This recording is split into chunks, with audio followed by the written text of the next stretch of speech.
పర్యాటక రంగంలో కూడా మనకి దాదాపు 10,000 పైచులకు పెట్టుబడులు ఆకర్షిస్తున్నాం. అలాగే పంచాయతీ రాజ్ శాఖలో కూడా పల్లె పండుగ ద్వారా 13,300 గ్రామ పంచాయతీలని గ్రామ సభలు నిర్వహించి రికార్డు చేసి 2,007 కిలోమీటర్ల బీటీ రోడ్లు, 4,000 కిలోమీటర్ల సిసి రోడ్లు చేయగలిగాం. 1,55,000 నీటి కుంటలు నిర్మించి 1 టీఎంసీ నీటిని వర్షాకాలం నిల్వ చేయగలిగాం. అలాగే మూగజీవాల దాహార్తి తీర్చేందుకు 15,000కు పైగా నీటి తొట్లు నిర్మించాం. 22,518 మినీ గోకులాలు చేశాం.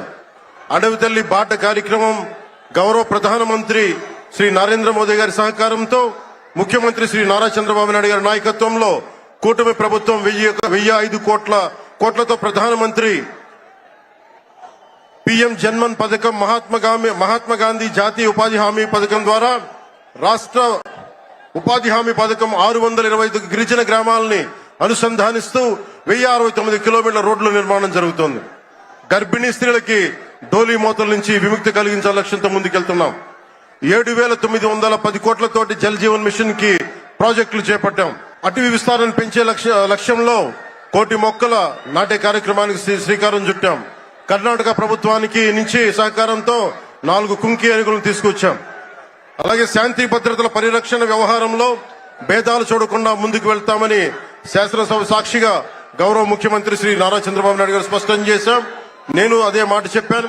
ఆ మాట కట్టుబడే ముందుకు వెళ్తున్నాం. శాంతి భద్రతలకు ఎలాంటి ఆటంకం కలగకుండా ఉన్నప్పుడే రాష్ట్రంలో పెట్టుబడులు, పరిశ్రమలు వచ్చి యువతకి ఉపాధి, ఉద్యోగ అవకాశాలు లభిస్తాయి.